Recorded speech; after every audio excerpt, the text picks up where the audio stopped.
किसी भी राज्य के लिए उसके औद्योगिक विकास का होना बेहद ज़रूरी है, यानी इकोनॉमिक ग्रोथ का होना। और उसके लिए कंपनी लगती है, फैक्ट्रियाँ लगती हैं, उसमें लोग काम करते हैं। लेकिन इस वक्त जब हम हरिद्वार के अंदर खड़े हैं तो ये जानने की कोशिश करेंगे कि कंपनियां तो लगाई गई और इकोनॉमी ग्रो भी कर रही है, लेकिन जो कंपनी में लोग काम कर रहे हैं वो क्या उत्तराखंड के हैं या फिर बाहर से लोग आ रहे हैं और उन्हें काम मिल रहा है। इसी पर बातचीत करने के लिए कई लोग आप इस वक्त हमारे साथ देख रहे होंगे। एक एक करके उनसे बातचीत करेंगे और जानने की कोशिश करेंगे कि आखिर सच्चाई है क्या। ये इस वक्त बहुत सारी इंडस्ट्री लगी हुई हैं उत्तराखंड के अंदर, कंपनियां हैं, फैक्ट्रियां हैं। गवर्नमेंट कह रही है कि कई फैक्ट्रियां लगाई हैं, लोगों को काम मिल रहा है। और तकरीबन 4,66,000 लोग हैं जिन्हें काम पे रखा गया है और वो कंपनी में काम कर रहे हैं। लेकिन क्या वो उत्तराखंड के हैं? आप उत्तराखंड से ही हैं? जी, मैं उत्तराखंड से हूँ। क्या कहेंगे इस पर? क्या उत्तराखंड के लोगों को उस कंपनी में काम मिल रहा है या बाहर के लोग आके कर रहे हैं? बाहर के लोगों को ज़्यादा काम मिल रहा है और स्थानीय लोगों को काम बड़ी मुश्किल से मिलता है। ऐसा क्यों? अब ये तो कह नहीं सकते, क्योंकि एक तो सैलरी बहुत कम है, कुछ लोग तो करना ही नहीं चाहते। कुछ लोग ऐसा है जैसे कंपनी में काम कर रहे हैं तो इतनी तनख्वाह में गुजारा नहीं हो पाता। तो आपने सुना क्या कुछ इनका कहना था? क्योंकि एक आंकड़ा है, कहा जाता है कि उत्तराखंड के अंदर 330 बड़े उद्योग लगाए गए हैं। 67,000 से ज़्यादा सूक्ष्म और लघु उद्योग हैं जिसमें 4 लाख से ऊपर लोग काम कर रहे हैं। और उन्हीं में से ये लोग हैं जिनसे हम बातचीत कर रहे हैं। कुछ नहीं सर, यहाँ पे जो स्थानीय लोग हैं उनको रोज़गार नहीं दिया जा रहा है। उनको बोलते हैं कि तुम लोकल के हो इसलिए तुम्हें कंपनी में नहीं लिया जाएगा। लोकल के करके यहाँ के बंदे को, बल्कि इसकी अपेक्षा जो बाहर के बंदे हैं उनको ज़्यादा रोज़गार दिया जा रहा है। ठीक है जी। और दूसरी बात यह है कि यहाँ पे तो रोज़गार पाना ही सबसे मुश्किल काम हो रहा है सर जी। रोज़गार मिलना बड़ा मुश्किल हो रहा है हमको।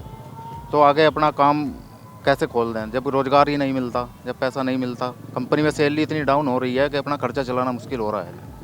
और एक लोकल के बंदे को यहाँ काम देने को बिल्कुल साफ मना कर देते हैं। लेकिन उत्तराखंड में ऐसा क्यों नहीं हो रहा स्थानीय निवासियों के साथ कि उन्हें रखा जाए कंपनी में? ये तो मस्ती ले रहे हैं सब लोग, कोई दिक्कत नहीं किसी को, मस्ती आ रही सबकी। आपको लग रहा है कि किसी को कोई दिक्कत नहीं है? दिक्कत नहीं है। आप कब से रह रहे हैं उत्तराखंड? हम तो बहुत दिनों से रह रहे हैं यहाँ। सरकार जो कर रही है सब सही कर रही है? बहुत बढ़िया कर रही है।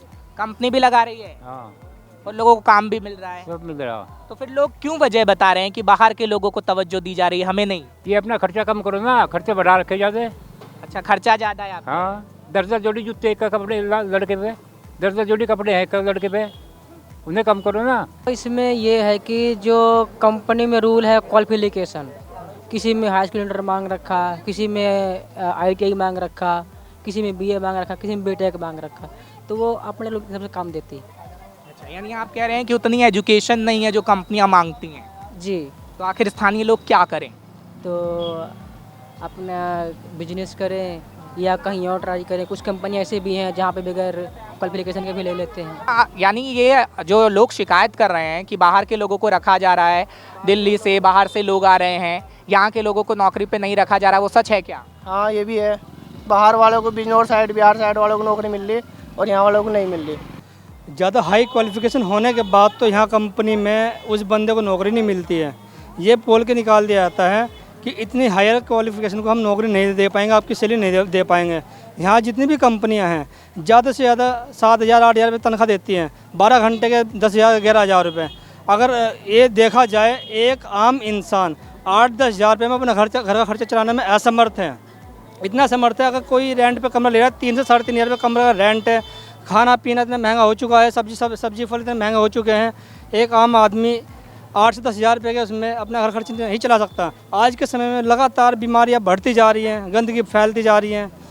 रोज़गार की बात कहीं ना कहीं की जाए, यहाँ के लोकल बंदों को 1% रोज़गार मुश्किल से मिल रहा है शेड्यूल क्षेत्र में, जबकि जब एक शेड्यूल क्षेत्र लगा था यहाँ पे 75% लोकल व्यक्ति को नौकरी देने का मामला हुआ था कि हम 70-75% लोकल आदमी को ही नौकरी देंगे। लेकिन सरकार ने तो कहा कि 4,46,000 से ज़्यादा लोग हैं लोकल जिन्हें हम नौकरी दे रहे हैं। आंकड़ा है ये? ये आंकड़ा सरासर झूठ है। आप सिरगुल क्षेत्र में जाकर देख सकते हैं, एक एक कंपनी में जाकर देख सकते हैं, एक किसी भी कंपनी में 15 से 20 व्यक्ति से ज़्यादा लोग नहीं मिल पाएंगे। वजह क्या है? क्या कंपनी कम लगी हुई है उत्तराखंड में इसलिए ऐसा हो रहा है, या फिर कंपनी है और नौकरी पर नहीं रखा जा रहा है? इन दो वजहों में से कौन सी खास वजह है? कंपनियाँ बहुत हैं, हद से ज़्यादा कंपनियाँ हैं, रोज़ाना कंपनी में वैकेंसी लगी रहती है, ऐसा नहीं है। लेकिन खास ये वजह ये है, कहीं ना कहीं उन्हें डर ये है कंपनी वालों को, लोकल बंदा कहीं ना कहीं यूनियन ना बना ले अपने यहाँ पे, हमें सैलरी बढ़ानी ना पड़ जाए। उन्होंने ठेकेदारी बेस पर यहाँ काम चला रहे हैं और ठेकेदारी बेस पर 7-8 हज़ार रुपये में आम बाहर की जनता मिल जाती है, मजबूर हैं वो करने के लिए कि उनके गाँव में क्षेत्र में रोज़गार नहीं है। उस चीज़ का फ़ायदा उठा करके यहाँ कंपनियाँ बाहर की लेबर ज़्यादा अपने भर्ती कर रही हैं, बाहर के आदमी को नौकरी देना नहीं चाहती है। बाहर के लोग आते हैं, नौकरियां पा जाते हैं, पैसा कमाते हैं और चले जाते हैं, लेकिन स्थानीय लोग वैसे ही रह जाते हैं, 8-10 हज़ार में ही अपना घर चलाते हैं और फिर सवाल सरकार पर खड़े होते हैं। कैमरा पर्सन कुलवंत के साथ मैं हर्ष भारद्वाज, श्रेष्ठ उत्तराखंड के लिए।